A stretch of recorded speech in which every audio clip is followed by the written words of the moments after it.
आप सबके अंदर विराजमान परमपिता परमेश्वर को मेरा प्रणाम। इस धरा के ऊपर संत आते रहते हैं, लोगों को जगाते रहते हैं, लेकिन उनका आना और जाना इतिहास में अपनी छाप छोड़ जाता है।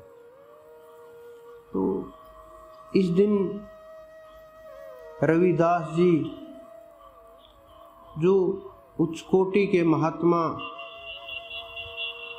संत उस समय आए, उन्होंने बहुत प्रयास किया।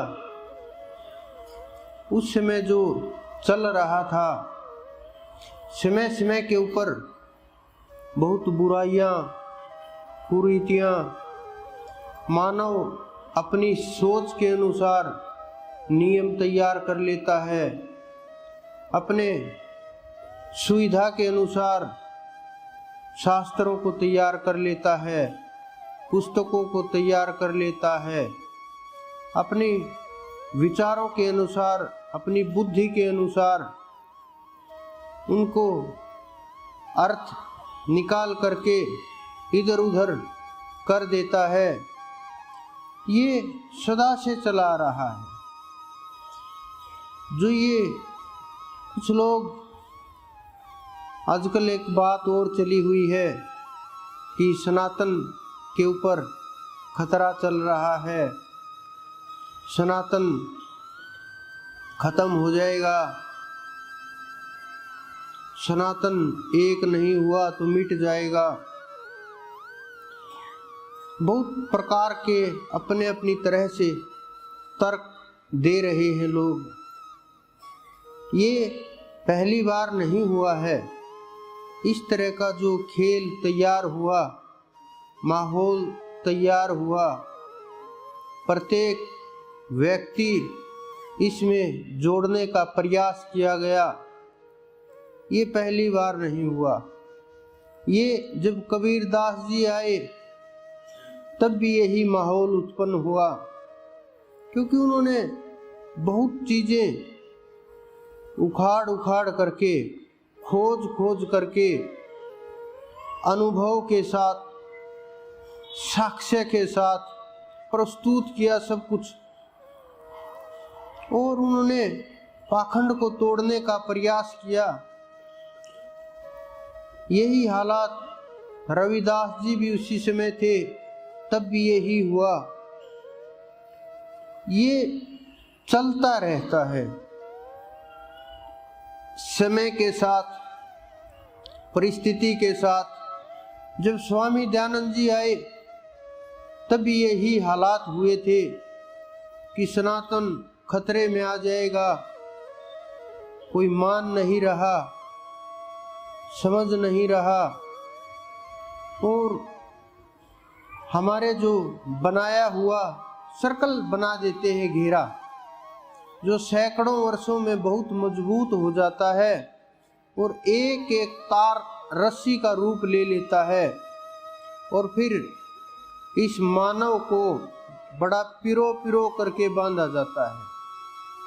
और मानव बंद करके भी ये महसूस करता है कि मैं खुला हुआ हूँ, मैं आज़ाद हूँ और मैं बिल्कुल फ्री हूँ। मानव फ्री नहीं होता और खुला भी नहीं होता, क्योंकि मानव विचार से निर्मित है। विचारों को ही बांध दिया जाएगा, विचारों को ही प्रभावित कर दिया जाएगा, विचारों को ही तोड़ मरोड़ दिया जाएगा, तो फिर मानव का जो सार आत्मा है वहाँ का रास्ता रुक जाएगा। तो हमारे जितने भी संत महात्मा हुए, उनसे पहले भी कोई भी जब भी आए, हर पल विरोध हुआ, हर पल उनको कुछ न कुछ बोला गया, प्रयास किया गया, और दबाने के लिए शास्त्रार्थ उस समय गाड़ियां भर भर के पुस्तकें चलती थी, शास्त्रार्थ किए जाते थे।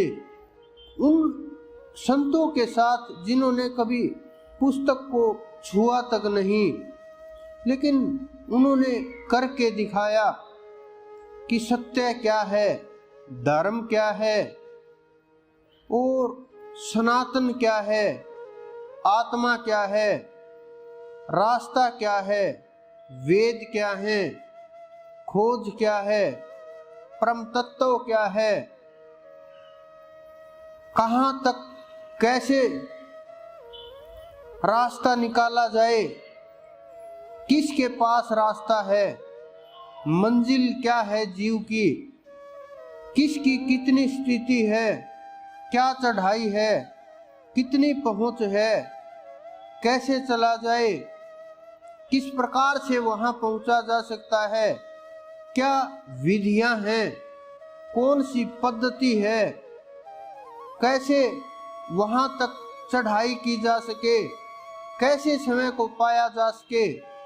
इन सवालों के जो उत्तर दिए वो हमारे संतों ने, हमारे महापुरुषों ने, जिन्होंने इस धरा के ऊपर कल्याण के लिए अपने आप तक को बलिदान कर दिया।